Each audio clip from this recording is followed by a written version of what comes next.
भारतीय सैन्याचा कणा असलेल्या लढाऊ हेलिकॉप्टर चालवणाऱ्या वैमानिकांच्या 40व्या तुकडीचा दीक्षांत सोहळा शहरातील गांधीनगर येथील कॉम्बॅक्ट एव्हिएशन विद्यालयात मंगळवारी उत्साहात साजरा झाला।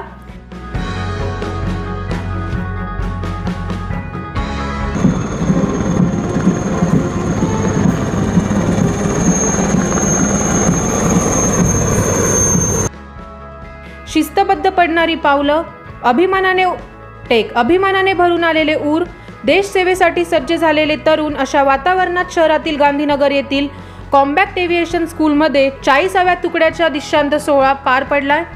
चित्ता, चेतक, ध्रुव या लढाऊ हेलिकॉप्टर्सचे प्रात्यक्षिक करतानाचा क्षण नाशिककरांच्या डोळ्याची पारणे फेडणारा ठरत असतो।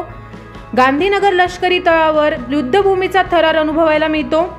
गांधीनगर येथील कॉम्बॅक्ट आर्मी एव्हिएशन स्कूलमध्ये हेलिकॉप्टर वैमानिकांचे प्रशिक्षण दिले जाते। प्रशिक्षण कालावधीत त्यांच्याकडून संपूर्ण तयारी करून घेतली जाते।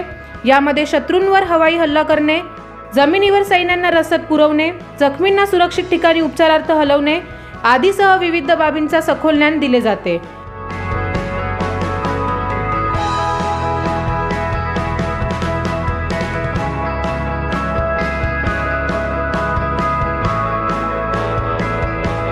Qualified Flying Instructor Badge to Aviation Helicopter Instructors Course, Remotely Piloted Aircraft Wings to Basic Remotely Piloted Aircraft System External Pilot Course, and the RPA's Instructor Wings to RPA's Qualified Instructors, IPE Observer and External Pilot Courses.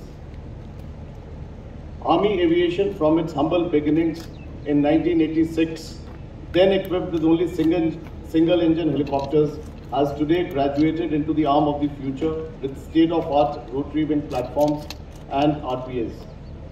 The Corps today has a fleet of several types of helicopters and RPAs operating in the most rigorous and challenging environment across the entire length and breadth of our country.